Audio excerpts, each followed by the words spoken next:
Voilà, sans plus tarder, je vais inviter notre frère, l'apôtre Cyril Cerdan, qui est un ami où Dieu utilisait le Covid. Voilà, parce que je l'ai vu sur des Zooms et on a pris contact par Zoom. J'étais prêché chez eux par Zoom.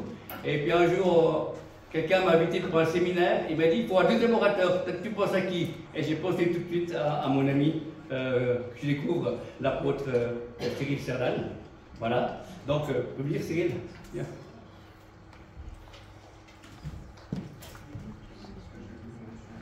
Ouais, pas de problème. Je vous mets derrière.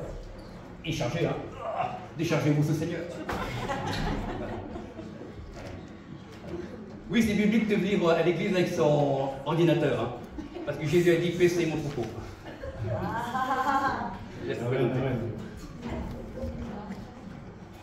Ok, ben merci Seigneur pour ta grâce, merci pour tout ce que tu as libéré, merci pour l'onction dans la louange, dans l'adoration, voilà, c'est vraiment précieux.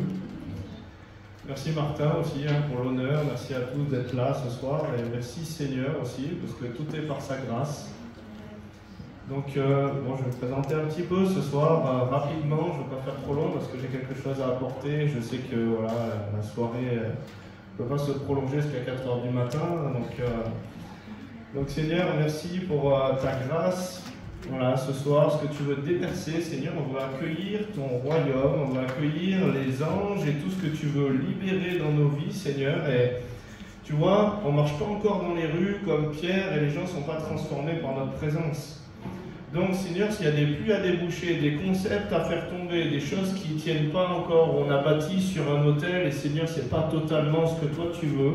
Seigneur, on te donne la permission ce soir de transformer, de venir convaincre de péché, de justice, de jugement, de venir aligner toutes choses pour que tout soit fait dans ta vérité, dans ta gloire, Seigneur, et qu'on comprenne la vérité de ton évangile et qu'on puisse en voir le fruit. Vous voyez, si aujourd'hui le fruit, c'est pas exactement ce qu'on vivait dans les actes des apôtres, s'il n'y a pas aujourd'hui une prêche et 3000 conversions, mais 3000 prêches, une conversion, c'est que le fruit vient d'un arbre, vous êtes d'accord? Donc il y a peut-être des choses à couper, à émonder, des transformations à faire pour qu'on puisse vivre la gloire de Dieu. C'est accessible. Amen. Ok, merci. Donc, voilà, moi je ne suis pas tombé dans la marmite chrétienne quand j'étais petit, comme Obélix. Donc, moi je suis plutôt... Je vais prendre la main plutôt. J'étais plutôt du côté obscur de la force. Voilà. J'ai été dans pas mal de choses, les addictions. J'ai touché au cannabis. J'arrivais à fumer une vingtaine de joints par jour. Je pouvais boire une bouteille de whisky dans la journée, une bouteille de vin. Et puis si vraiment c'était un bon jour où j'étais très sportif, je pouvais rajouter des bières. Donc, j'ai touché à la cocaïne, à l'héroïne, j'ai touché aux produits psychédéliques, à tout un tas de choses. Et donc, si je suis aujourd'hui parmi vous, c'est un vrai miracle de Dieu. Donc, tout est par grâce. Amen. Comme si ça ne suffisait pas de me lier encore et qu'il y ait quelque chose de difficile dans ma vie à travers toutes ces addictions. Déjà, à 18 ans, j'avais perdu la moitié de ma capacité respiratoire. Je m'étais cassé une épaule, je m'étais cassé l'autre, j'avais une altercation un peu musclée avec les forces de l'ordre, j'ai perdu un bras, j'ai vécu tout un tas de choses un peu compliquées. J'ai essayé de me pendre, j'ai essayé de me suicider. Moi, je suis toujours là.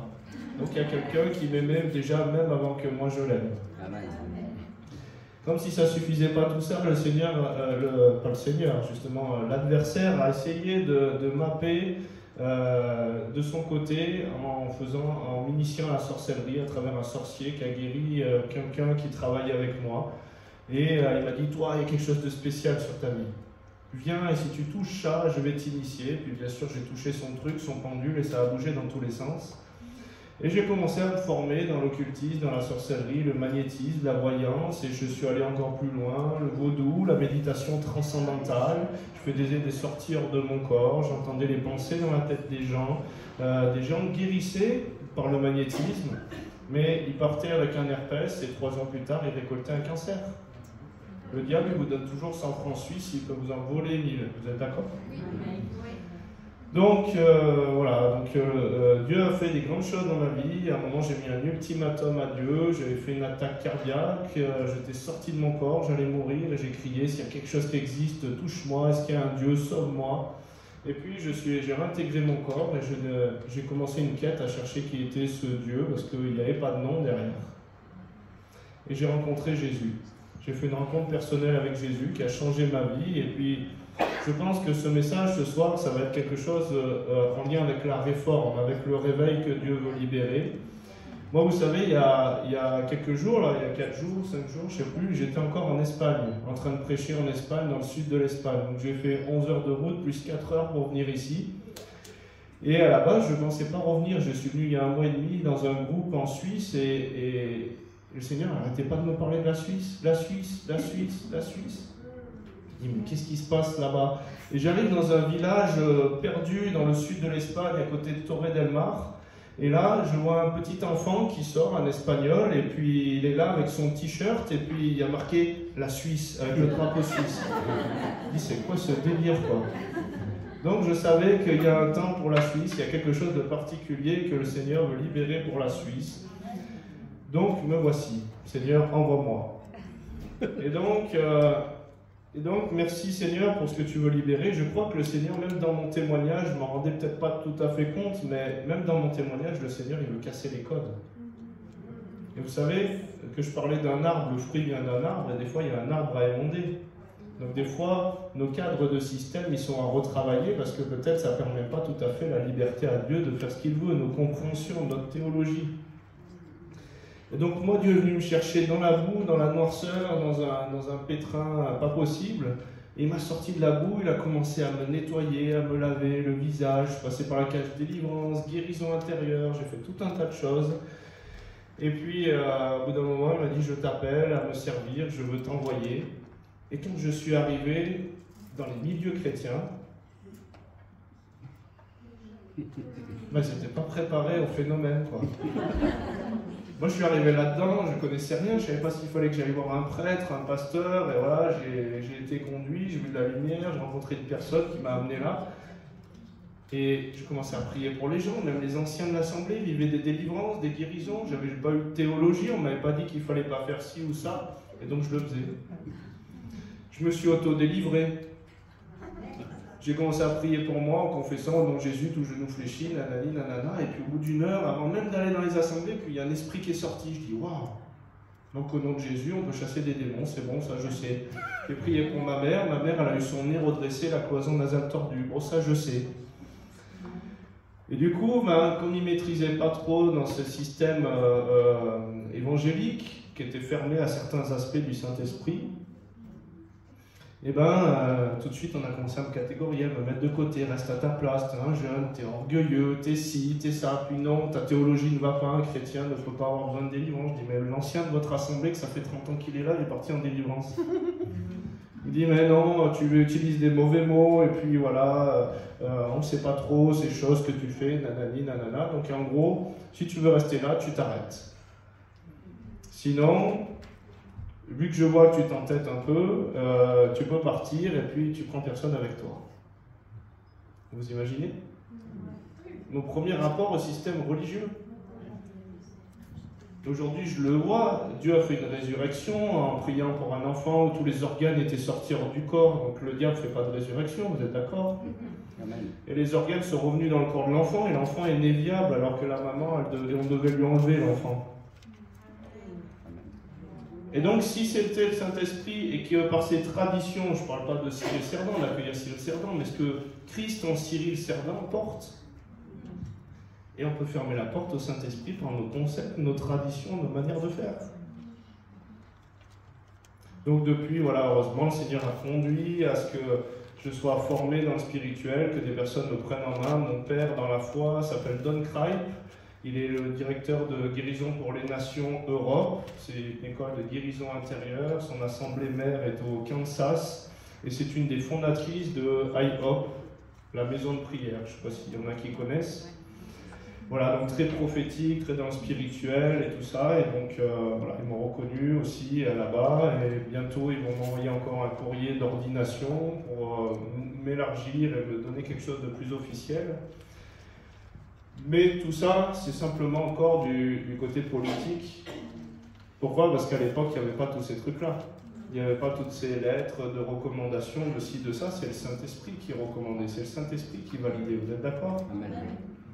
Donc merci Seigneur, parce qu'il y a ça, et c'est encore une porte qui va permettre de toucher des milieux religieux qui ont besoin de ça. Mais aujourd'hui, Dieu il tape à la porte et il dit, oh, où est-ce qu'on va? Qu'est-ce qu'on fait? Est-ce qu'on reste dans des schémas, des traditions, des codes, ou est-ce que finalement on vient dans sa présence, on demande à Dieu qu'est-ce qu'il pense?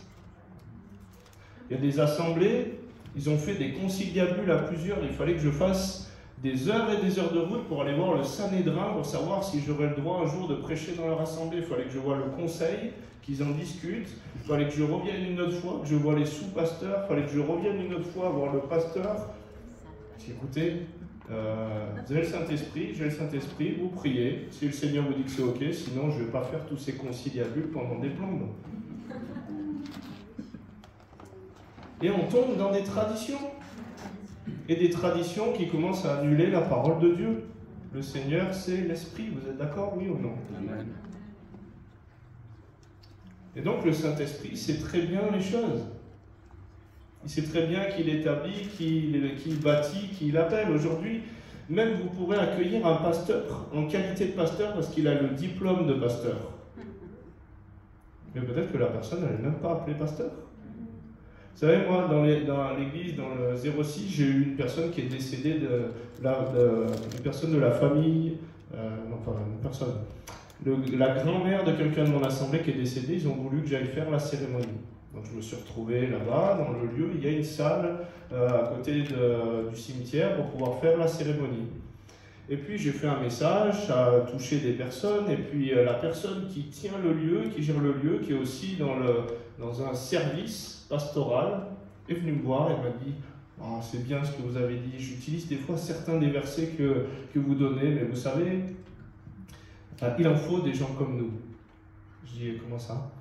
Il me dit des gens qui sont un peu des béquilles pour aider les gens à surmonter leur mal. Je le regarde et je comprends que finalement, il ne croit pas en Dieu. Et lui, il me dit « Mais je dois vous l'avouer, hein, moi j'ai le truc et machin, mais je ne crois pas en Dieu. » Et le système, il est fait tel qu'aujourd'hui, je peux avoir un diplôme sans être appelé. Et si je me base qu'au diplôme et pas à ce que Dieu révèle dans le domaine spirituel, ça va? Je choque personne? Dieu veut casser des codes, Dieu veut amener une réforme, Dieu veut amener une transformation. Il y a plusieurs prophètes, Mike Bickle de IHOP, la prophétesse de Mamadou Karambiri, Patrick Fontaine avait dit ça aussi, d'autres personnes avaient reçu ça de partout dans le monde à peu près à la même période que Dieu allait changer la compréhension et l'expression du christianisme en une génération. Et donc, je crois que Dieu est en train de faire une transformation de notre pensée, il veut nous amener plus loin. C'est pas qu'il n'y a pas eu besoin d'étapes, mais Dieu est toujours en construction. Pourquoi? Parce que, vous regardez, en toute chose, on est toujours en progrès, on est toujours de gloire en gloire, d'amélioration en amélioration sur le développement technologique, par exemple. Vous avez le Walkman cassette à l'époque, après vous êtes passé au CD, après il y a eu le mini-disque ou l'inverse, je ne sais plus, et après il y a eu le truc USB MP3. Et là, je ne sais même pas ce qu'il y a, quoi. Il y a des trucs connectés de partout. Il y a une progression, il y a une amélioration, Dieu veut aller de gloire en gloire, mais aujourd'hui, si je reste avec la manne d'hier, je mange la manne d'hier peut se gâter, je peux ne pas rentrer dans les choses nouvelles de Dieu. Et la manne d'hier peut devenir la baguette tradition de demain. Donc Dieu nous appelle à manger de la manne fraîche, oui ou non? Amen. Donc, je sais pas si on peut passer la vidéo que j'avais demandé tout à l'heure. Ça veut dire quoi ça? Ça veut dire non, c'est... Ok. Ok, bon. J'aurais voulu vous passer une vidéo pour que vous voyez un petit peu l'action du Saint-Esprit, comment Dieu peut se mouvoir, toutes ces choses-là. Donc on a vu des membres repoussés, on a eu en Colombie une femme qui avait un os qui sortait de la jambe, qui est venue nous voir, prier pour moi. Et on a prié, elle est tombée. Quand elle s'est relevée, on lui a dit maintenant lève-toi et marche. Ben, elle n'a son pas à faire de foi pour marcher et se lever. Vous imaginez, elle a l'os qui sortait. Même nous, je me suis dit, je suis gonflé de dire ça. Et puis elle s'est levée tranquillement. Et puis l'os est tombé, un nouveau s'est créé. Et puis voilà, le Seigneur fait des choses merveilleuses. Il faut rentrer dans le mouvement de gloire. On a eu des mouvements de foule où il y a 500-600 personnes qui sont tombées en même temps dans le Saint-Esprit. Et moi je me suis dit, waouh, c'est un peu l'anarchie, tout le monde était par terre, en tremblant, tout ça, visiter, tout ça. Puis après, on a fait un appel, venez témoigner ce que vous avez vécu. Et les gens disaient, regardez, moi j'avais un doigt qui était sous la peau, qui n'était pas formé, le doigt s'est créé, a poussé, un autre les dents, un autre ci, un autre ça. Et Dieu fait des merveilles. Amen. Amen. Mais ça casse les codes. Vous imaginez le religieux qui arrive et qui regarde et qui dit, oh là là, ça va pas frère. Je dis, pourquoi? Dieu est un Dieu d'ordre et là c'est n'importe quoi dans cette assemblée. Mais Dieu est un Dieu d'ordre et pas un Dieu d'ordre comme nous on conçoit l'ordre. Oui ou non? Vous imaginez à la Pentecôte, le Saint-Esprit qui tombe et tout le monde est pété comme ça et puis elle a commencé à parler à droite à gauche. C'était l'ordre que Dieu voulait faire à ce moment-là. Amen.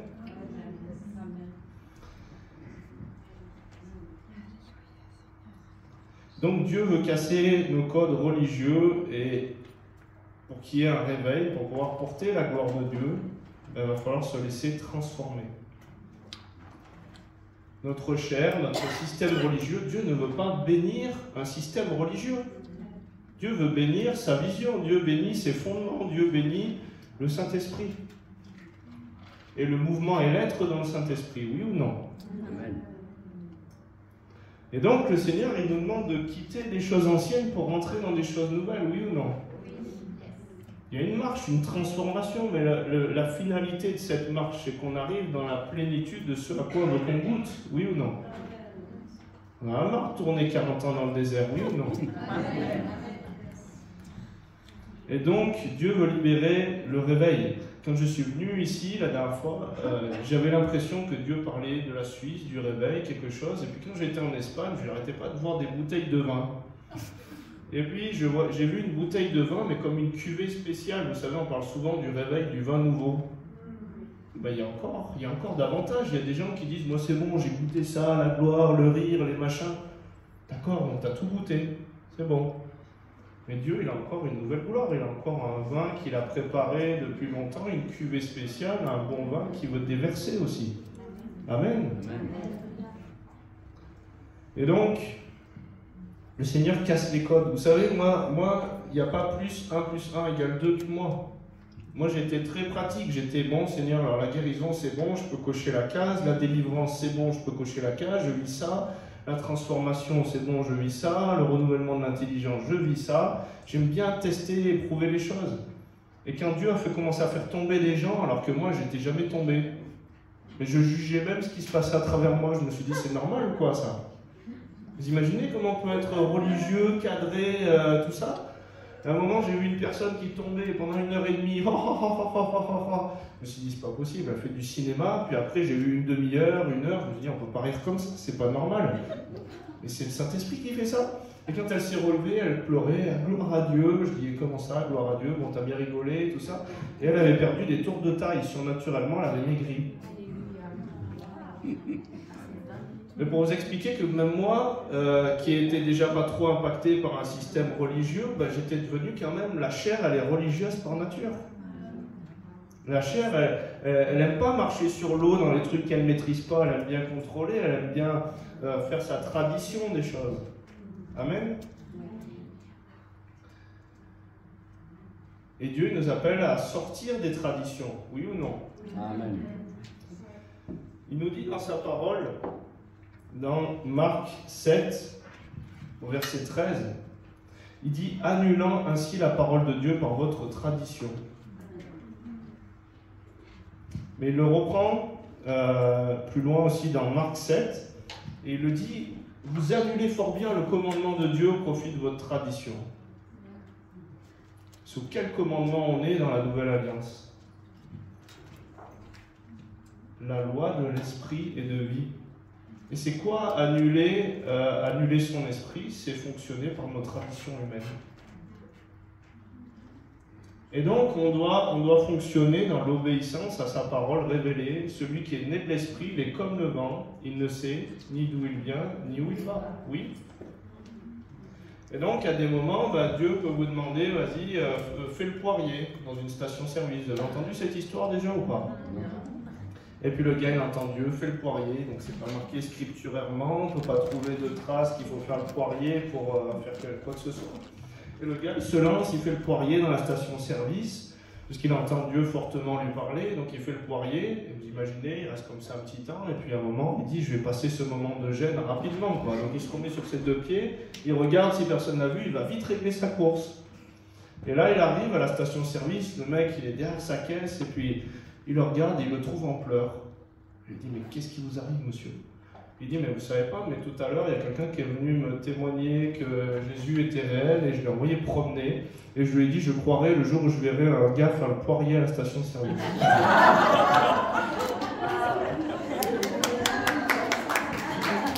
Et donc, Dieu veut casser nos codes. Dieu veut casser nos fonctionnements. Oui ou non?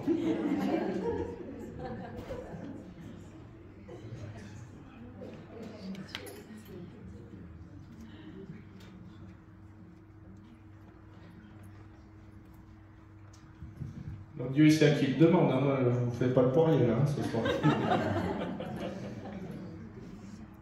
Donc, on entend dans la Bible, on va parler de réalité céleste. Voilà, pourquoi? Parce que la Bible, elle nous dit, sortez du milieu d'être mon peuple. Mais de qui? De qui il faut sortir? De quoi il faut sortir? Est-ce que c'est juste d'un bâtiment? Ça y est, je suis sorti du bâtiment, oh là là!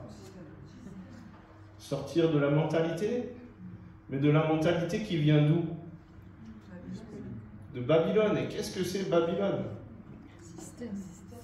Et c'est aussi une puissance spirituelle. Pourquoi? Parce que la Bible dit qu'il créa le ciel et ensuite la terre, oui ou non? Donc la réalité spirituelle, elle influence la matière. Vous êtes d'accord? Oui. Donc on va analyser ensemble qu'est-ce que c'est Babylone, qu'est-ce que c'est cet esprit.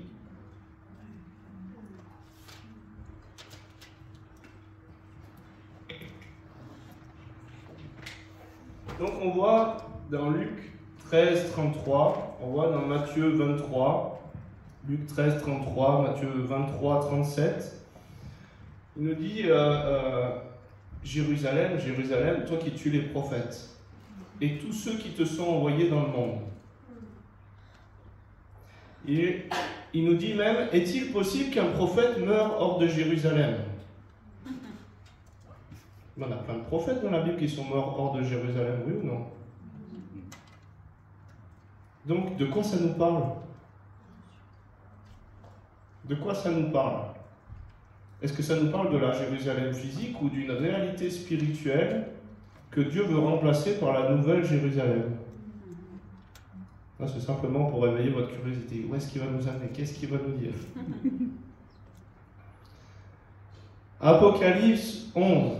À partir du verset 7. Quand ils auront achevé leur témoignage, la bête qui monte de l'abîme leur fera la guerre, les vaincra et les tuera.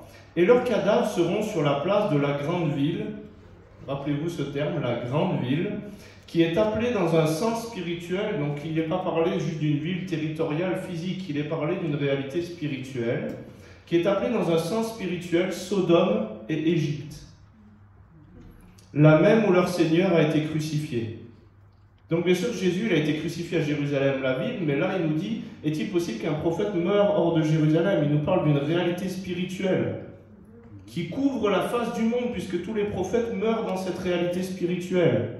Oui ou non? Et elle construit selon un modèle qui est semblable à Sodome et Égypte. Égypte, c'est le système pyramidal. Et pour vous montrer, Apocalypse 18, à partir du verset 20. Ciel, réjouis-toi sur elle, et vous les saints, les apôtres et les prophètes, réjouissez-vous aussi, car Dieu vous a fait justice en la jugeant. Alors un ange puissant prit une pierre semblable à une grande meule et la jeta dans la mer en disant, ainsi sera précipitée avec violence Babylone, la grande ville. Donc c'est cette réalité spirituelle, cette Jérusalem du deuxième ciel qui voulait imposer et bâtir sur la terre comme dans ce deuxième ciel. Et Dieu veut la nouvelle Jérusalem. Vous êtes d'accord? Qui couvre toute la face du monde. Elle ne va pas couvrir qu'une ville localement. Que son royaume vienne sur la terre comme au ciel. Amen. Et vous comprenez un peu mieux? Donc d'où Dieu nous demande de sortir? De cette réalité spirituelle, de son empreinte, de son impact, de sa domination sur nos vies. Et c'est une puissance spirituelle qui bâtit comme le système égyptien. Et quand on est sous l'influence de cet esprit, toute ressemblance avec des systèmes que vous pouvez connaître, c'est pas fait exprès. Voilà, je ne parle pas d'un truc en particulier, je parle d'une puissance religieuse et d'une manière de bâtir. Eh bien, ce système, dont il y a une pyramide, il y a un homme-dieu à la tête, Pharaon. Et puis il y a des sous-couches dans la valeur jusqu'à arriver à l'esclavage. Et puis on dit à ceux qui sont tout en bas, plus de briques et moins de paille. Et puis il y a des enchantements dans cette chose-là. Est-ce qu'aujourd'hui, même dans le système chrétien, on peut avoir un homme-dieu qui dirige tout, qui tient en servitude les gens, qui leur dit voilà, il faut vous lever à 5 heures pour prier en langue pendant machin, il faut lire votre Bible pendant 1 heure, il faut faire le nettoyage à l'église, il faut faire ci, il faut faire ça, il faut faire ça. Est-ce qu'on peut arriver à avoir ça dans le milieu chrétien? Est-ce qu'on peut faire une hiérarchie de valeurs avec une difficulté d'accéder à ces personnes parce qu'elles sont au sommet? Donc on doit passer des protocoles pour accéder. Alors que Jésus, qui était quand même le souverain sacrificateur, et il mangeait aux tables avec tout le monde. Il n'avait pas d'habit sacerdotal plus particulier pour pouvoir frapper les regards et montrer que ses chaussures en croco à 4 000 € faisaient de lui le pasteur principal. Oui ou non? Et donc, ce système, il peut faire de la sorcellerie. La Bible a dit, toi qui séduis toutes les nations par tes enchantements. Est-ce qu'on peut faire de la sorcellerie chrétienne? Moi, j'ai eu des cas, des mails qu'on m'a envoyés, voilà, pasteur, dites-moi, est-ce que vous trouvez ça normal? J'ai quitté cette assemblée, j'ai eu un mail des responsables qui m'ont dit, si tu pars de chez nous, nous fermons le ciel sur ta vie. Au nom de Jésus. Point d'exclamation. Ou alors, non, on ne reconnaît pas cette alliance, on prie que ce mariage ne se fasse pas, alors que les deux couples avaient reçu justement que lui que c'était sa femme et le mari que c'était... voilà, vous voyez quoi. Et donc, j'ai eu même l'histoire d'un gars qui est dans le ministère maintenant, et Dieu lui a dit dans l'assemblée, c'est ta femme, et lui c'est un gars de mauvaise vie. Et elle sortait d'une lignée de protestants évangéliques très propre, tu voyais, comparé à lui qui était tout cassé, tout ci. Et Dieu lui dit, c'est ta femme. Et elle, Dieu lui dit, c'est ton homme. Et les parents qui voyaient ça, qui disaient, non, mais nous on ne veut pas ça pour notre fille, on veut quelqu'un, nanani, nanana, ils ont commencé à faire de l'intercession au nom de Jésus pour briser cette alliance. C'est de la sorcellerie. La vie et la mort est au pouvoir de la langue. Dans une prophétie qui peut venir d'un mauvais fondement connecté à un mauvais esprit de l'ancienne Jérusalem qui veut bâtir selon le principe égyptien, vous pouvez lier des personnes dans une mauvaise direction prophétique et les faire rentrer dans quelque chose qui n'est pas du tout leur destinée. Vous pouvez prophétiser depuis l'esprit du système pour garder les brebis captives dans le système. Ça va? Ça vous choque pas? Vous n'êtes pas trop... C'est une puissance.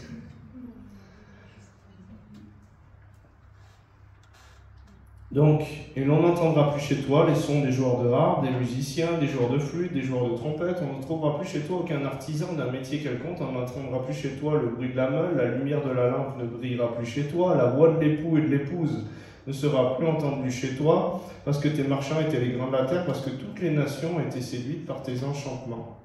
Et parce qu'on a trouvé chez elles le sang des prophètes et des saints et de tous ceux qui ont été égorgés sur la terre. Ils n'ont pas tous été égorgés dans la ville physique. Et donc aujourd'hui, il y a une réalité spirituelle qui essaye justement de bâtir, de singer, de fonctionner. C'est pour ça qu'il nous dit des fois, ayant l'apparence de la piété, on peut tout faire bien sur la forme, on comprend qu'il faut des principes d'autorité pour bâtir l'Église. Mais on peut les bâtir d'une manière pyramidale. Et Paul, il est un apôtre, il y a une autorité, une onction apostolique, mais il dit qu'il domine sur la foi de personne. Il ne tient pas en esclavage les gens. Il n'est pas en train de les asservir et de les ponctionner pour financer le système égyptien. Plus de briques et moins de paille. Ben écoute, tu dois donner ta dîme. Voilà. Même j'ai pas de quoi nourrir mon enfant et le lait. Ah, c'est un sacrifice agréable à Dieu. Où est ta foi? Et voilà, et de la culpabilité, et plus de briques et moins de paille, et quelque chose qui a servi, quelque chose qui vide les gens de leur substance. Parce que cet esprit religieux, l'homme à la main sèche, c'est l'esprit religieux qui lui a amené cette sécheresse. Et donc Dieu, il veut justement qu'on porte la vie, et non plus la mort. Il ne veut plus qu'on bénisse cette ancienne, il veut qu'on rentre dans la nouvelle, vous êtes d'accord? Amen. Et quand on arrose, mais quand on arrose une terre qui va pousser, pas une terre qui est désolée, que Dieu veut détruire et que Dieu veut jeter, c'est là où ça porte du fruit. J'ai vu un gars qui m'a dit à l'île de la Réunion avoir donné 1 million d'euros dans une assemblée parce que le pasteur a dit « Semez, vous récolterez, plus vous donnez, plus vous serez bénis, celui qui sème récolte ». Mais ils ont semé dans un truc où moi je sais très bien que dans la manière de construire, dans la manière de voir, dans la vision, c'est cette Jérusalem-là et pas la nouvelle. Eh bien aujourd'hui, ça n'a porté aucun principe de multiplication pour sa vie. Il a semé dans une terre que Dieu ne voulait pas. Et il n'a pas récolté du coup. Et aujourd'hui, il s'est retrouvé endetté, à devoir hypothéquer ci, à fermer une partie de son entreprise et dans la galère. Et puisqu'il ne donnait plus ces choses, le système ne l'a plus calculé. Le système égyptien te dit, est-ce que tu es égyptien? Montre-moi ta carte d'identité égyptienne. Au lieu de sonder en esprit si vous faites partie du royaume, comme on doit le faire normalement en tant que chrétien, vous savez, des fois on arrive et on nous dit « Ouais, tu es de quelle assemblée? Quelle est ta carte de membre? Est-ce que tu es affilié à ci? Est-ce que tu es affilié à ça ?» Et pourquoi? Et si je te dis ça, ça va t'en dire plus sur moi, sur ce que je vis, sur qui je suis, sur là où j'en suis. Et c'est pour ça que Paul, il disait « Je ne connaissais plus personne selon la chair. Je connais selon l'esprit. » Dieu me convainc, Dieu me dit oui, c'est ok, ou Dieu me dit non, ou Dieu... Ça va, vous suivez ou pas? C'est pas trop... Ouais. Donc le Seigneur, il nous appelle l'ancien, donc l'ombre, qui n'est pas la réalité, vous êtes d'accord? Sinon, il n'aurait pas fallu un nouveau contrat pour nous faire passer dans la vie si l'ancien contrat suffisait. Vous êtes d'accord?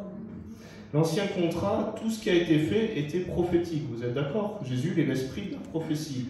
Tout ce qui est fait est engendré dans la dimension prophétique. Tout ce qui a été fait dans l'ancien est annonciateur de quelque chose. Prophétesse veut dire annoncer les choses avant qu'elles arrivent. Donc tous les symboles qu'il a utilisés étaient annonciateurs du nouveau. Oui ou non? Aujourd'hui, est-ce que je vais au temple? Où est-ce que je dois adorer Dieu? On nous dit dans la Bible, où est-ce que je dois adorer Dieu? On vous dira, il est ici ou il est là, n'y allez pas, car le royaume de Dieu est à l'intérieur de vous. Le mot en grec c'est entos. Donc c'est pas qu'il ne faut pas se rassembler. Mais les théologiens ont traduit ce verset de cette manière, le royaume de Dieu est au milieu de vous, parce qu'ils se sont dit, si on met à l'intérieur d'eux, les gens ne vont plus vouloir se réunir. Mais on n'est pas obligé d'aller à Lourdes ou à je ne sais pas quel lieu pour pouvoir toucher la bénédiction. Le royaume de Dieu est à l'intérieur de nous. Et aujourd'hui, quelque chose qui... Bien sûr, je crois au réveil, je crois aux zones de réveil, je crois à l'onction qui est déversée dans certains lieux, à certains temps, à certains moments. Mais il y a un mouvement qui me dérange un peu plus et qui est encore, pour moi, dépendant de ce fonctionnement-là. C'est que des fois, on dit « Ouah, il y a le réveil là-bas, il faut que j'aille dans ce lieu de réveil. »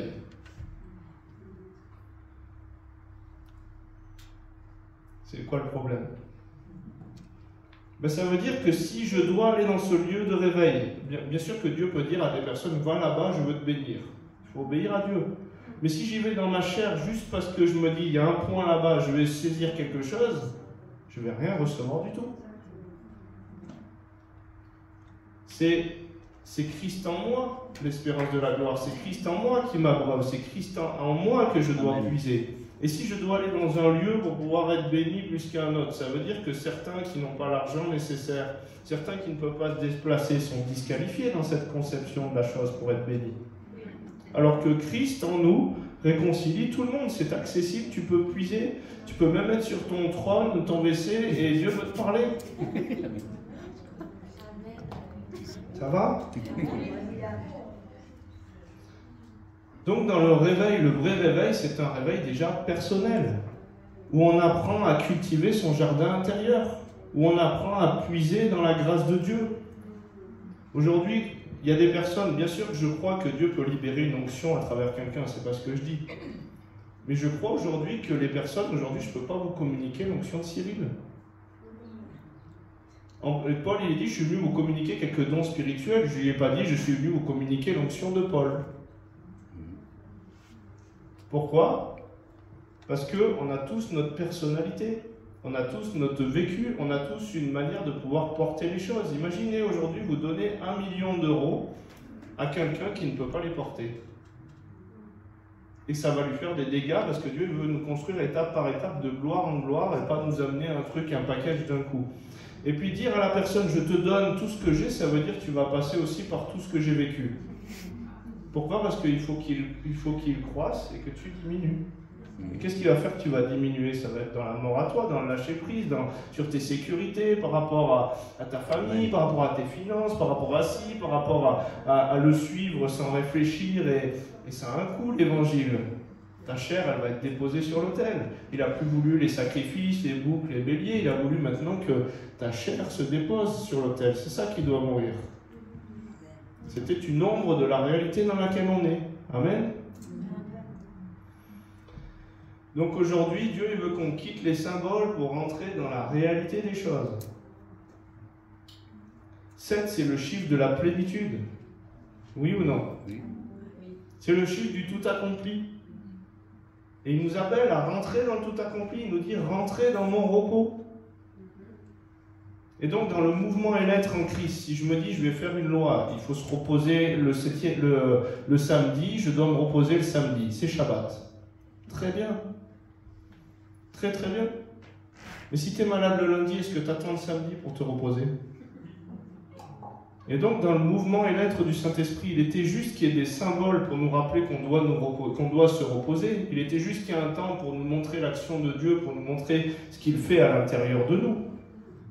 Mais maintenant, celui qui est né de l'Esprit, il est comme le vent. Il ne sait pas ni d'où il vient, ni où il va. Moi, si j'avais dit c'est Shabbat, je ne viens pas, je n'aurais pas fait la réunion la dernière fois où les gens ont été guéris, où on fait ci, où on fait ça. Et si je fais une loi de devoir donner forcément 1 jour par semaine, et que Dieu me dit non, pendant 10 jours, 15 jours, là tu vas cravacher tout le temps, et après je te donne 4-5 jours.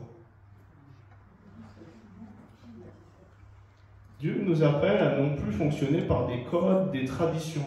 Aujourd'hui, le système égyptien, vous êtes d'accord, il n'a pas besoin de Dieu pour fonctionner. Il a besoin de force humaine, de volonté humaine. Aujourd'hui, dans l'Église, je peux très bien faire un culte qui est tout humain où il n'y a pas Dieu. Je peux dire, allez, qu'est-ce que je vais prendre aujourd'hui? Allez, ton amour, ta puissance, allez, gloire à l'Éternel, allez, machin. Voilà, il y a 4-5 chants, on fait une demi-heure. Ensuite, je vais prendre un message, je dois aller ploum ploum ploum sur Internet un peu, là, il y a des trucs bien, sur la foi. Allez, tiens, je vais faire sur la foi. Donc, j'ai ma une demi-heure de louange, j'ai ma une demi-heure sur la foi, je dois meubler mon culte de 2 heures. Je vais dire, allez, on va faire un petit quart d'heure de scène avec une musique romantique pour venir vers l'époux et se regarder dans les yeux, tout ça. Ça fait 1h15 déjà. Et puis après, je vais inviter 1 ou 2 personnes à témoigner. Donc ça fait déjà, allez, 1h40. Et puis je vais passer aux offrandes. Et puis ça fait machin. Et puis voilà. Et puis je fais des annonces. Voilà, le club des enfants, le club ci, le club ça. On a nos 2 heures. Bonne bénédiction. Amen. Merci Seigneur. Au revoir.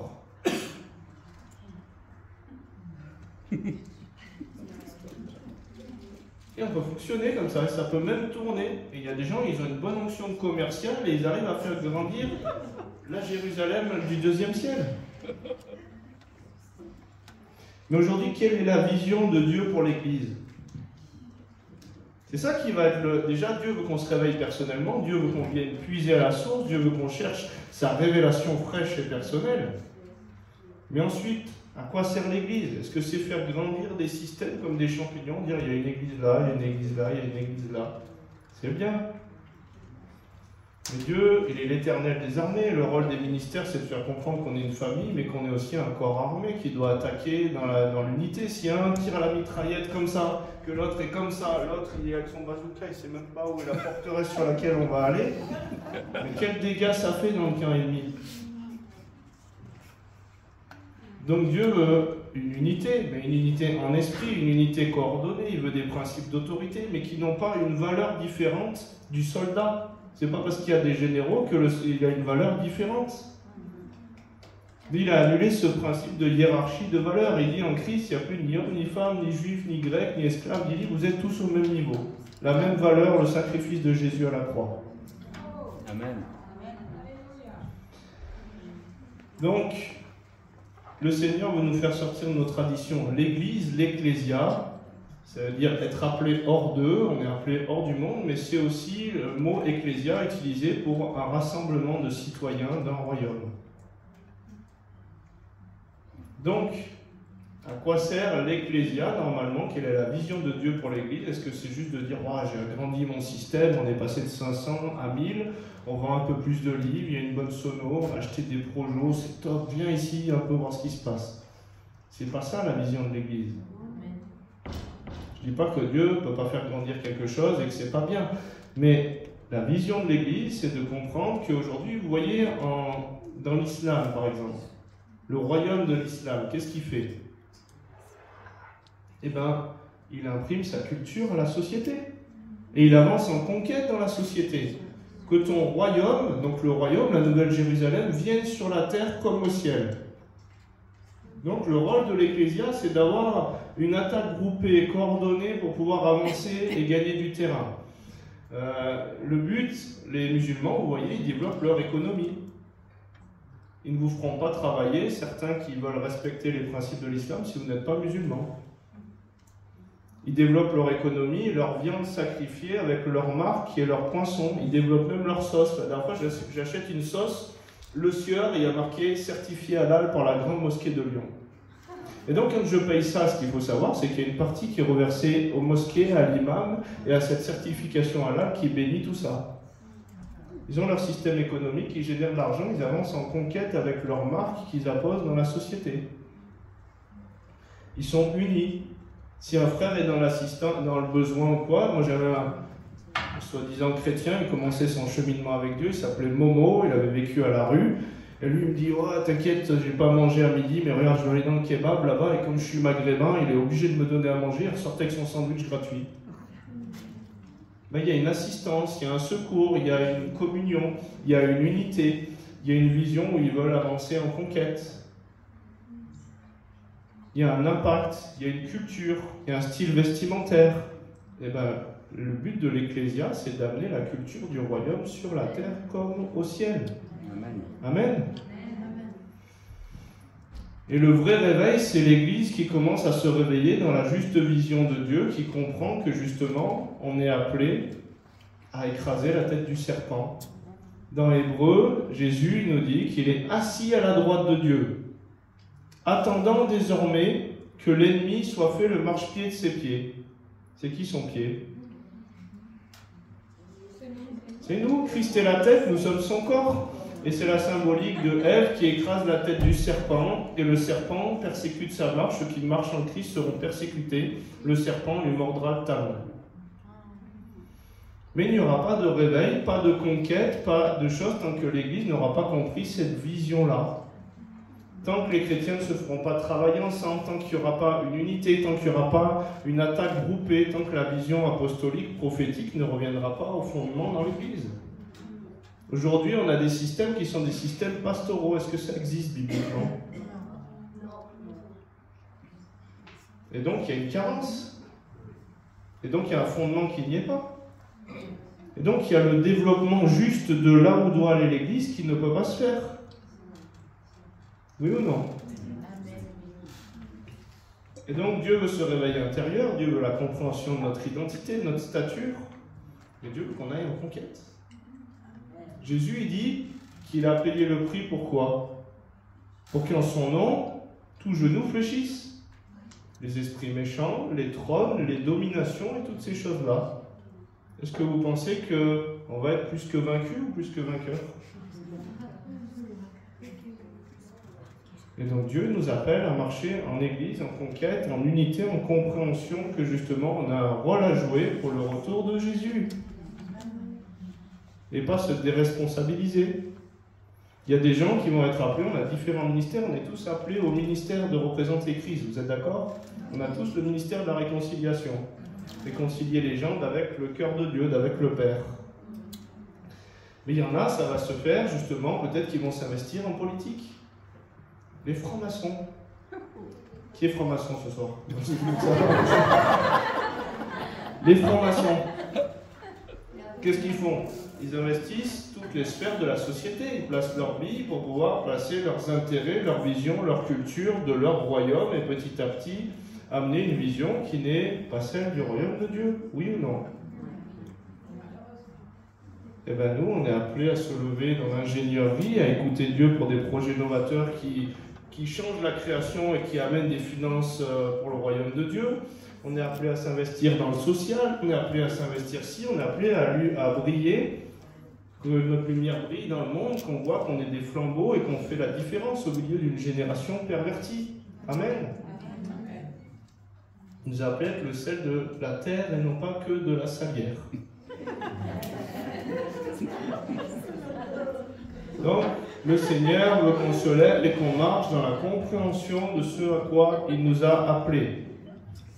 La loi ancienne, c'était une ombre, mais la réalité est en Christ. C'est ce que la Bible nous dit. En effet, Hébreux 10, verset 1, en effet, la loi qui possède une ombre des biens à venir et non l'exacte représentation des choses ne peut jamais, par les mêmes sacrifices qu'on offre perpétuellement chaque année, amener les assistants à la perfection.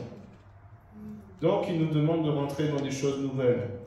La loi ancienne a été faite pour l'homme déconnecté de Dieu. La nouvelle loi fonctionne, la loi de l'esprit et de vie connectée au Seigneur dans la relation personnelle nous amène à rentrer dans les choses, dans la profondeur et la compréhension de ce qui a été annoncé prophétiquement par les symboles. Mais je peux rester dans l'ombre et je peux bénir l'ombre. Amen. Donc, le Seigneur nous appelle à un fonctionnement nouveau. Et déjà, le fonctionnement nouveau, ça vient de notre compréhension de qui nous sommes et de qui est Dieu. Combien de chrétiens? Ouais, écoute, c'est Dieu. Là, il y a eu un tremblement de terre au Maroc. C'est Dieu qui te frappe, Maroc, et qui frappe les musulmans. Combien j'en ai vu qui commencent à mettre des bêtises comme ça sur les réseaux sociaux. Et après, on va leur dire, mais Jésus t'aime. Il te coupe la jambe, mais il t'aime. C'est la conséquence du péché qui permet au diable d'appliquer son action. Et Dieu, il est le juste juge, il lui dit, écoute, oui, le péché abonde, et tu es le père du péché, exprime ton action. Mais ce n'est pas lui qui fracasse, puisque en Christ, il n'y a aucune condamnation. La Bible, elle nous dit, la source fait-elle jaillir par la même ouverture l'eau douce et l'eau amère? Dieu est amour, il est le Dieu de la vie. Est-ce que le Dieu de la vie va demander la mort? Et donc, il doit y avoir une compréhension juste de qui est Dieu, de qui on est et de son plan pour l'humanité. Amen. Donc, c'est important aujourd'hui de comprendre, et même dans nos traductions, Jacques 3, verset 11, la source fait-elle jaillir par la même ouverture l'eau douce et l'eau amère? Donc, non. Dieu est amour, vous êtes d'accord? Il n'y a en lui aucune condamnation, il n'y a en lui aucune ombre de variation. Et il était le même hier, aujourd'hui et éternellement. Donc il n'a pas changé, il n'a jamais condamné, il a toujours été amour, il n'a jamais voulu, le Dieu de la vie ne veut pas demander la mort. Mais le contrat qui avait été acté sur notre vie et le fait de le voir à travers l'ombre de ce contrat, l'ennemi exprimait ses droits. Donc heureusement qu'on accepte la grâce de Dieu, qui nous fait passer dans la nouvelle naissance, où on n'est plus jugé selon les actions de notre chair, mais selon l'état nouveau, l'homme nouveau, qui est une naissance spirituelle, une naissance depuis le haut. Amen. Celui qui est né de l'esprit, il est esprit. En esprit, c'est ma nouvelle identité, je suis pur, je suis saint, je suis puissant, je suis ici, j'ai épousé les attributs de Dieu. Amen. Donc est-ce que je peux être juste et pécheur à la fois? Non. C'est ça la ferme assurance d'un positionnement nouveau. Amen. Et donc l'Église a aussi besoin de comprendre le cœur du Père, la vision du Père pour pouvoir amener la transformation sur la terre comme au ciel. Amen. Amen. Donc on a plusieurs versets, vous savez, même les théologiens, même quand on est en train de faire une version de Bible, eh ben, il faut avoir compris le cœur de Dieu pour interpréter. Oui ou non? Pourquoi? Parce que le même mot, des fois en hébreu, il veut dire l'inverse, tout et son contraire. Il veut autant dire frapper, flageller, que finalement t'élever, t'adoucir, t'éduquer, t'aimer. Et donc, on trouve des choses, par exemple, comme la traduction nous influence dans notre compréhension de qui est Dieu, et du coup, on commence à orienter nos prières en fonction d'une mauvaise traduction qui vient encore influencée par cet esprit. Exode 34, verset 7, qui conserve son amour jusqu'à 1000 générations, qui pardonne l'iniquité, la rébellion et le péché, mais qui ne tient point le coupable pour innocent. Et c'est écrit dans la plupart des Bibles, il punit l'iniquité des pères sur les enfants des enfants. Dieu punit. J'ai dit, mais attends Seigneur, moi j'ai réfléchi, je me suis dit, il n'y a aucune condamnation en toi, et tu étais le même hier. Aujourd'hui, il n'y a pas d'onde de variation. Aujourd'hui, tu ne condamnes pas. Donc si tu ne condamnes pas, derrière la condamnation, il y a une sanction. Donc tu ne sanctionnes pas s'il n'y a pas de condamnation. Amen. Et j'ai traduit ce mot et j'ai regardé ce qu'il voulait dire en hébreu. Et bien le mot qui veut dire puni, pagat, il veut aussi dire compter, dénombrer.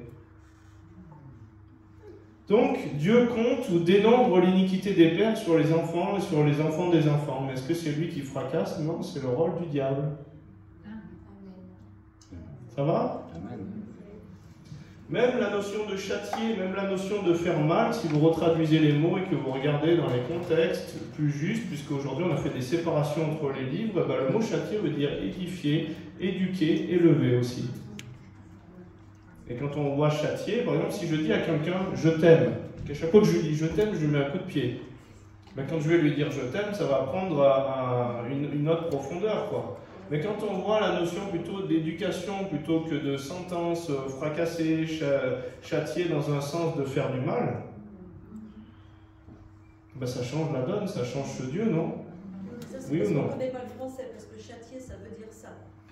Comment? Châtier, ça veut dire ce que tu dis. Ouais. C'est pas puni, c'est pas puni. Ouais, mais il y a la notion, le même mot est traduit des fois par châtiment.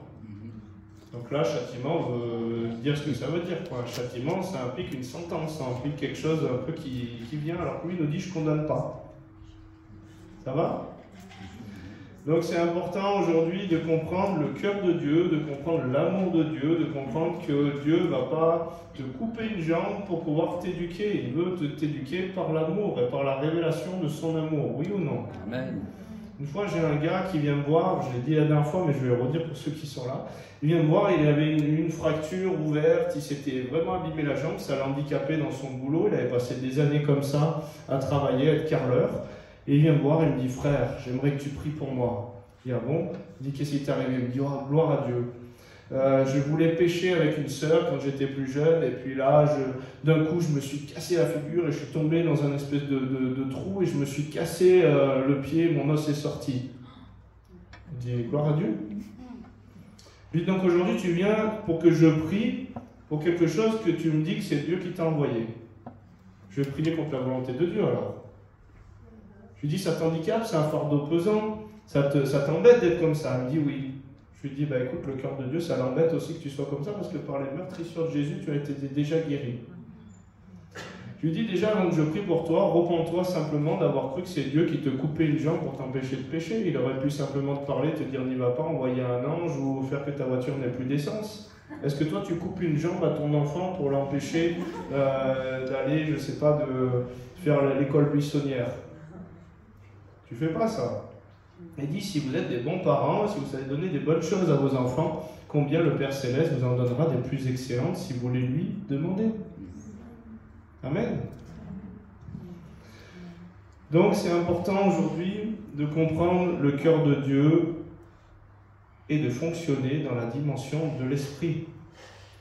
La Bible, elle nous dit quoi? Elle nous dit, Mon juste vivra par la foi, oui ou non? Oui. S'il se retire, c'est pas possible de lui plaire.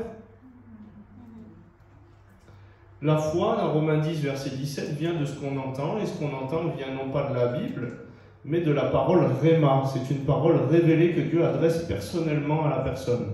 Vous avez vu dans la Bible qu'on peut marcher sur l'eau. Si vous allez vous lancer à marcher sur l'eau parce que c'est écrit, vous n'allez pas marcher sur l'eau. Pierre a marché sur la parole de Jésus qui l'appelait, qui a créé la réalité spirituelle, qui fait que c'est bon, ça tenait sur l'eau. La foi vient de ce qu'on entend, et sans cette foi qui vient de ce qu'on entend, il est impossible de lui plaire. Ça va? Amen. Donc aujourd'hui, le Seigneur, il veut qu'on fonctionne à son écoute. Il a dit tout au long de la Bible à son peuple, il a dit « Shema Israël », qui veut dire « Écoute ». Dieu est un Dieu qui parle, il est bavard au commencement et sa parole, et il nous dit « Écoute ». Et il dit « Mes brebis entendent ma voix et elles me suivent ». Donc combien je passe du temps comme Marthe et Marie à m'agiter, à faire tout un tas de choses pour Dieu et je ne suis pas à la bonne place et pas dans sa volonté parce que je ne l'écoute pas. Et donc quand je l'écoute et que je bâtis l'œuvre de la foi et non pas l'œuvre de ma chair en disant « Écoute Seigneur, ton serviteur parle et bénis ce que moi je décide de faire », et bien là ça va prendre une autre dimension. Amen. On peut faire plein de choses pour Dieu. On peut organiser des réunions, allez, on sort tous dans les rues, on va prier pour les gens, on va faire ci, on va faire ça, mais si Dieu ne t'a pas demandé à toi de le faire, c'est pas la manière dont il veut t'utiliser dans l'évangélisation. Il y en a qui sont appelés dans l'évangélisation sur les réseaux sociaux, sur les TikTok, des techniques, voilà, il faut rien à faire des vidéos rapidement, moi je ne maîtrise pas très bien ça. Mais il y en a qui sont appelés là-dedans. Il y en a qui vont être appelés simplement à démarrer une friperie ou une boulangerie, à prophétiser sur les clients et les amener à Christ comme ça. Et pas forcément aller arpenter les rues, aller ici, aller là. Peut-être qu'il y en a, c'est leur boulot. Mais le système égyptien, babylonien, l'ancienne Jérusalem du 2e siècle, elle fait des briques moulées et pas des pierres vivantes. Et elle essaye de vous caser dans son système égyptien pour vous trouver une place où meubler les choses. Et elle ne vous amène pas à devenir des disciples, mais elle fait des adeptes, des adhérents. Et donc, j'ai vu une personne un jour, elle me dit, ça fait 7 ans, 8 ans qu'elle est dans une assemblée, je ne vais pas citer le nom, et puis elle vient me voir et tout, puis elle me parle, elle me pose des questions et tout, je lui dis, mais le pardon, elle t'en a jamais parlé, ta pasteur, la grâce de Dieu, ta nouvelle identité, elle n'avait rien compris, pourtant elle avait été baptisée. Elle est sortie, elle est rentrée, elle était pêcheur sec, elle est ressortie pêcheur mouillé, elle n'a rien compris, ça n'a rien posé à paraître un rituel. Ça n'a pas fait un acte de foi qui venait de la compréhension de ce que Dieu était en train de poser comme identité nouvelle. Et elle me dit, ouais, mais gloire à Dieu, elle enseigne, elle dit vraiment des bonnes choses, nanani, nanana, et je donne ma dîme, et je fais ci, et je fais ça. Et bon, c'est une, mais j'ai eu dans des séminaires d'autres personnes qui sont venues. Ils avaient tous rien compris, alors que ça faisait 10 ou 15 ans qu'ils étaient là-bas.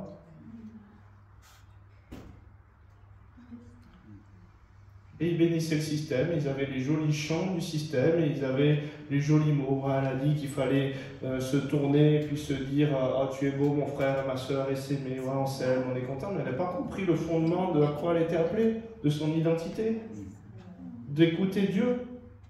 Et c'est le pasteur a dit, c'est Pharaon qui a dit.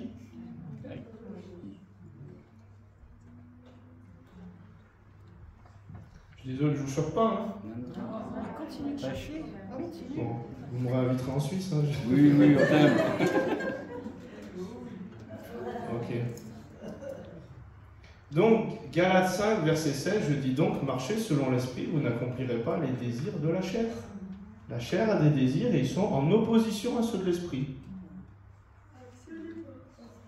Et la chair, elle est tenue, elle est à l'identité de pécheur, elle est tenue par le père du péché qui contrôle l'ancienne Jérusalem.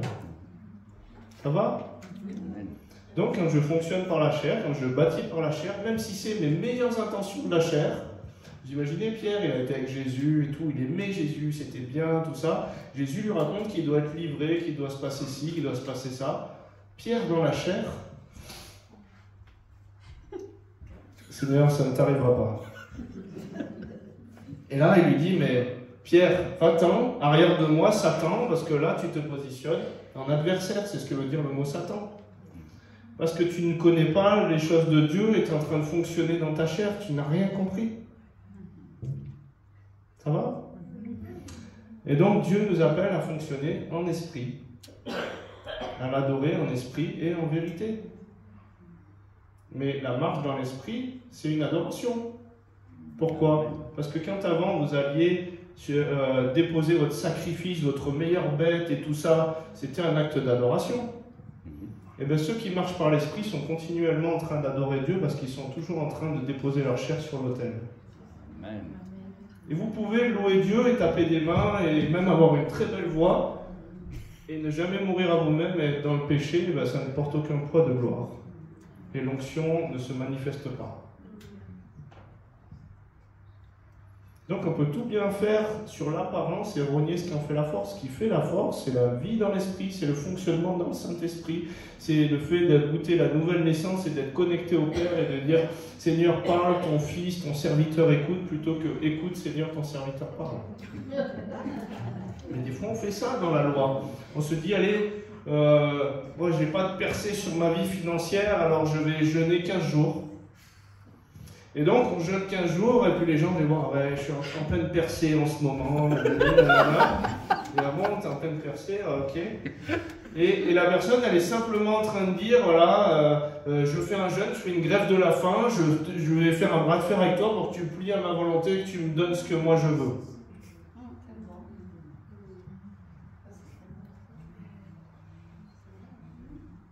Et donc Dieu nous appelle justement à fonctionner en esprit. Mais quand Dieu nous dit, vas-y, jeûne, voilà, là, ça a un impact. Je ne dis pas qu'il ne faut pas jeûner.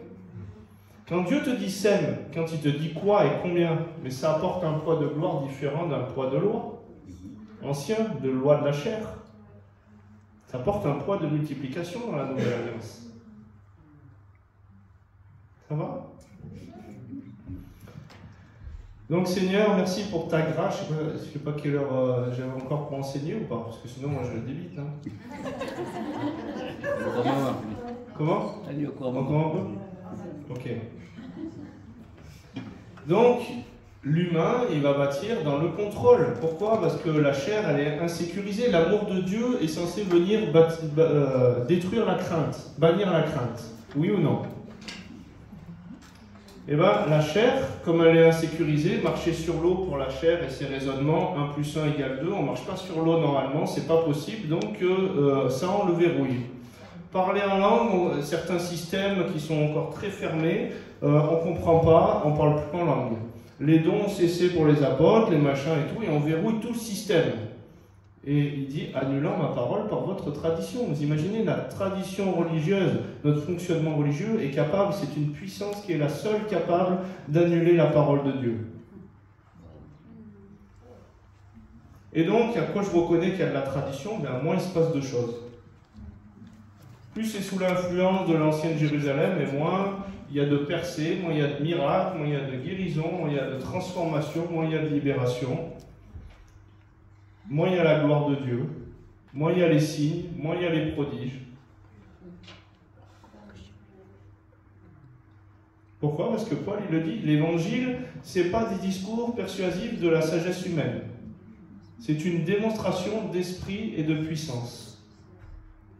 Amen. Donc normalement, prêcher l'évangile, Paul, à un moment, je ne sais plus dans quel passage, mais il dit, j'irai bientôt vers ceux qui se sont enorgueillis, et j'écouterai non pas ce qu'ils sont en train de dire en parole, mais ce qu'ils sont capables de démontrer en puissance de l'esprit. Vous imaginez Paul qui viendrait aujourd'hui dans certains systèmes? Ouais, Dieu vous aime, Dieu fait grâce, Dieu est amour, nanani, nanana, nanana, nanana. Excuse-moi, oui, Paul? Ben écoute, on va le démontrer. Puisque l'évangile, c'est une démonstration de la puissance de Dieu. Et il dit, j'irai bientôt vers ces orgueilleux qui ne démontrent pas ces choses-là. Parce que quand on a le mandat de Dieu, il y a forcément quelque chose qui doit se passer dans le spirituel. Vous êtes d'accord? Amen. Oui ou non? Tous ceux qui auront cru en mon nom, normalement, les ministères sont censés équiper les saints. Moi, j'ai fait du tennis, voilà, j'ai fait d'autres sports, mais j'ai été éducateur au tennis. Bah, mon rôle d'éducateur, c'était pas de jouer au tennis à la place des jeunes, je pouvais jouer. Mais le but, c'était de leur communiquer la vision du tennis et de les équiper pour qu'ils puissent jouer. Le rôle des ministères, c'est quoi? C'est de transmettre, c'est d'équiper les saints, c'est de leur donner ces armes pour qu'ils puissent se lever et pour pouvoir faire ces choses-là, oui ou non? Amen. Et donc, tous ceux qui auront cru en mon nom imposeront les mains aux malades et chasseront des démons. Yes. Paul, il dit, je souhaite que tous prophétisent, que tous parlent en langue, que tous exercent les dons de l'esprit. Amen.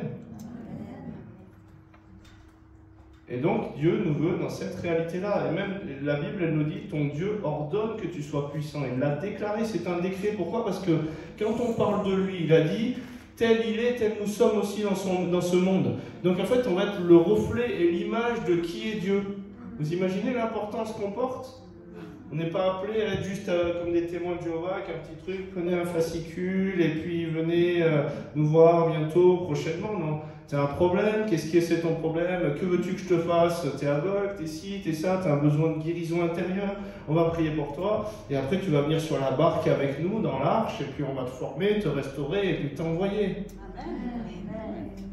Ça va? On va commencer alors. Donc la vision de Dieu, c'est ça. Et on peut enfanter des systèmes, et on peut engendrer des adeptes. Et je vais vous dire, hein, le diable, il s'en moque. Il s'en moque qu'il y ait des églises qui poussent comme des champignons et qui ne rentrent pas dans le fait de transformer la société. Une fois, j'étais à l'île de la Réunion, et à l'île de la Réunion, vous savez, c'est une île, et il y a plein de ministères qui arrivent, parce qu'il y a l'Afrique à côté, des gens, des fois en Afrique, qui ont une théologie plus que douteuse, ou qui se sont autoproclamés ci, mais quand ils arrivent dans un territoire, ben, des fois on leur ouvre les portes, on leur permet de faire ci et ça. Et donc, il y avait une librairie, et je me suis dit, je suis allé voir cette librairie, j'ai dit, wow, c'est génial, il y a des livres assez réveillés qui parlent du miraculeux, du Saint-Esprit, alors qu'il y avait encore des choses qui étaient très grippées, religieuses. Je dis, wow, c'est génial. Et pendant que je vais acheter un livre et tout, puis il y a un gars qui arrive derrière moi, et puis là il commence à me parler, oui, nanani, nanana, et puis il commence à essayer de me prophétiser un peu sur ma vie, de me baragouiner quelque chose. Et pendant que je le regarde, et ben, je le vois, et puis j'entends, c'est un sorcier. Et au moment où j'entends que c'est un sorcier, je dis rien, je l'entends en moi, Christ parle en moi, il me regarde, et il est saisi comme ça, il commence à reculer, et j'avance vers lui, et lui il me dit, mais comment c'est, il n'y a personne qui me reconnaît, d'habitude je vais dans les églises, et puis ça gêne personne, et nanana, et puis il est parti en courant. Et je dis, mais Seigneur, qu'est-ce qui s'est passé? Et le Seigneur me dit qu'en fait ce lieu c'était un point où les gens pouvaient goûter à des choses réformées, à des choses qu'ils n'entendaient pas dans leur système d'assemblée, et que ce gars-là, il venait dans ce lieu pour essayer de le maudire et de le fermer spirituellement.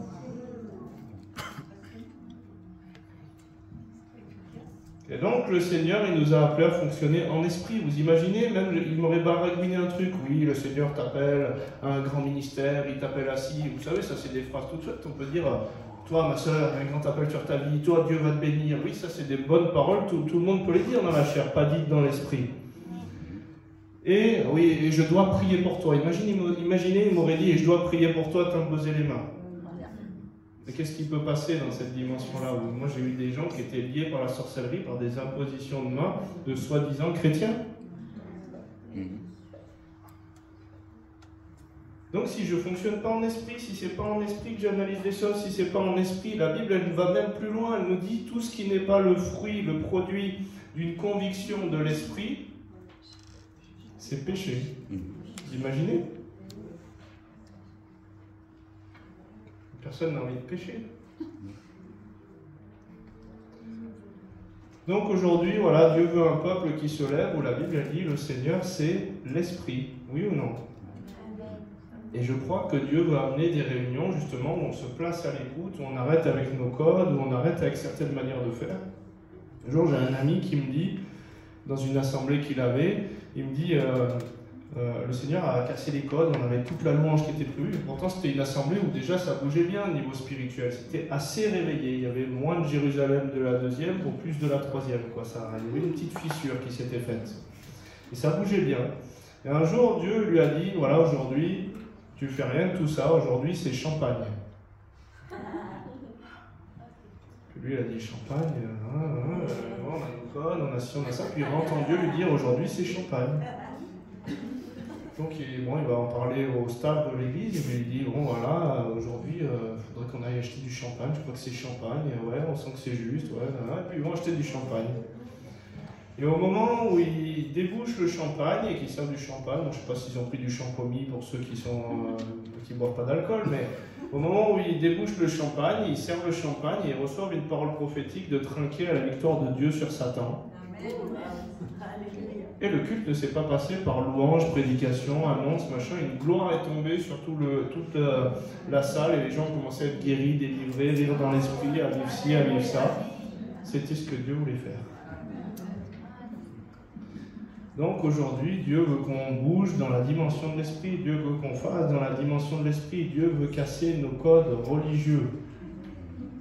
D'ailleurs, la puissance qui s'opposera le plus violemment au réveil, à la réforme, à la dimension prophétique, c'est l'esprit religieux. C'est le même qui a fait tuer Jésus.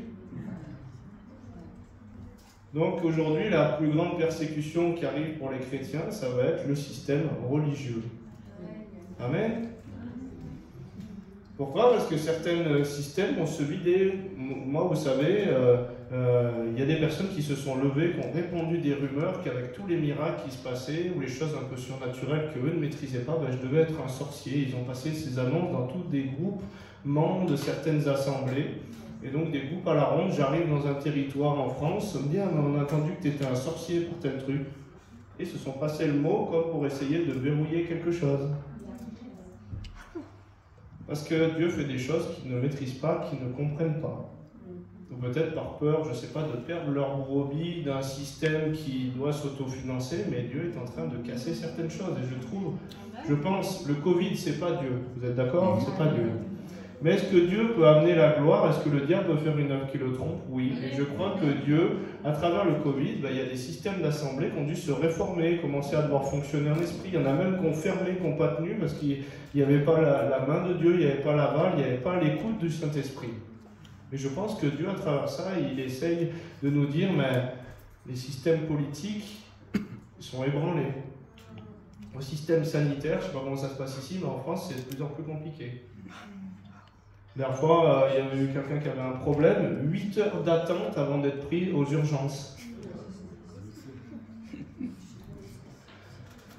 Donc les systèmes sanitaires, c'est de plus en plus compliqué. Politique, c'est compliqué. Système financier, ça devient compliqué. Et donc, je crois que les systèmes religieux ont été ébranlés aussi. Et je crois qu'il est en train de dire tous vos systèmes de sécurité dans lesquels vous avez placé votre cœur, vous avez mis votre fausse sécurité, c'est en train d'être ébranlé parce que c'est moi, finalement, la source de toutes vos sécurités. Et je crois qu'à travers toutes ces choses-là, tous ceux qu'on a bâtis, finalement, Dieu permet ces choses puisque ça va nous ramener à lui. Amen. Ok, donc aujourd'hui c'est important de comprendre qu'on doit fonctionner dans la dimension de l'écoute, dans la dimension du Saint-Esprit. Ce soir on a prévu de prier, donc dans l'onction, pour des guérisons, pour des délivrances, voilà, on va voir ce que Dieu veut libérer. On ne veut pas passer, c'est pas un temps de suivi personnel. Je n'aurai pas le temps de vous prier pour toutes vos délivrances, votre famille, votre grand-père qui est malade, et ci et ça ce soir. On va simplement prier dans l'onction. Et vous savez, des fois, simplement en disant bonjour à une personne, la personne me dit oh, « mais j'ai été guéri de mon genou, j'ai même pas prié ». Pourquoi? Parce que quand on comprend notre identité en Christ, la stature nouvelle, la gloire de Dieu coule, se manifeste. L'onction peut être saisie. Pierre, il marche à côté des gens et son nom guérit les malades. Oui ou non? Et donc dans l'onction, si je reçois, si j'accueille, il va falloir que je l'accueille comme un petit enfant. C'est-à-dire que je dise à Dieu, pas comme moi je voudrais, parce que c'est encore de la tradition, c'est encore mon contrôle, mon cadre, ma peur, mais comme toi tu veux passer. Si Dieu va me faire pleurer, si même je vais tomber, si je dois rire dans l'esprit, si je dois faire ci et ça, si Dieu veut passer comme ça, est-ce qu'aujourd'hui, là où l'Esprit du Seigneur là est la liberté, est-ce qu'il a la liberté en moi de faire ces choses-là? Et plus important encore, le réveil et la réforme qui arrivent. Vous pourrez regarder sur Internet si vous voulez noter. J'ai rencontré un gars qui m'a passé un CD d'une personne qui avait fait tous les lieux de réveil dans le monde, enfin en tout cas tous, une bonne partie. Et il était allé dans des lieux de réveil où vraiment il y avait eu des transformations sur la terre, sur la société. Il me dit mais c'est incroyable, il y a des endroits où il plantait une graine de tomate, le lendemain le plant poussait, 2 jours après il mangeait des tomates. Si mon peuple sur qui est invoqué mon nom, prie, supplie, cherche ma face, je guérirai leur pays. La dernière fois qu'on faisait un live sur internet, j'ai une chaîne YouTube, on faisait un zoom, des fois je mets des lives publics et on priait dans l'onction. Et il y a une sœur qui vient me voir et qui me montre, elle me dit mais c'est incroyable ce qui s'est passé pendant le live. Je lui dis quoi? Il y a une guérison, il y a eu ci, il y a eu ça. Elle me dit non, c'est la plante. Je dis quoi la plante? Elle me dit mais mon fils il travaille dans un lycée horticole, il nous a amené une plante à croissance lente et pendant le live, dans l'onction, la plante s'est multipliée, elle a grandi. On a eu des finances surnaturelles qui sont apparues sur des comptes, on a eu des dents en or, on a eu des choses surnaturelles que Dieu fait pour casser les codes.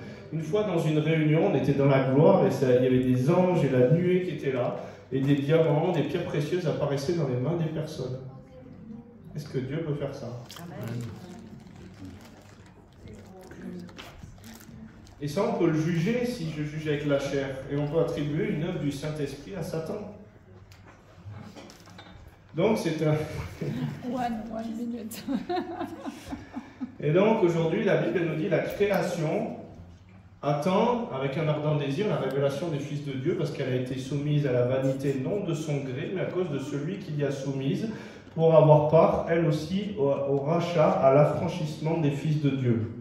La création doit avoir part au rachat et à la même bénédiction qu'on peut être régénéré dans l'Adam, l'Adama peut être régénéré aussi, puisque son royaume veut venir sur la terre comme au ciel. Amen. Et donc, si vous regardez sur Internet, la vidéo, il y en a une qui s'appelle d'un réveil, la transformation d'Almolonga sur YouTube. Et vous allez voir, ils ont planté des carottes, les carottes faisaient la taille d'une jambe, ils plantaient des trucs, les processus de récolte ont été accélérés, les 5 prisons de la ville ont fermé, il n'y avait plus de délinquance. Et les églises ont prospéré, le miracle a prospéré, et tout était béni dans le lieu. Mais c'est ça à l'échelle du monde que Dieu veut faire, que la Nouvelle Jérusalem, elle s'incarne. Amen. Ok. Est-ce qu'on va prier? Est-ce que c'est possible un petit temps fond de louange aussi? Et que vous ne soyez pas ce soir aussi comme des spectateurs. Vous savez, des fois on vient, on mange du popcorn et on regarde ce qui se passe. Maintenant qu'on puisse se tenir aussi dans la foi, l'intercession et dans la louange, la reconnaissance à Dieu, que ce soit une dynamique du royaume et pas une dynamique de la chair. Une mouche fait tourner l'huile du parfumeur, la Bible elle dit. Donc c'est bien de se tenir ensemble dans l'onction pour que les choses passent un cap nouveau, une nouvelle dimension.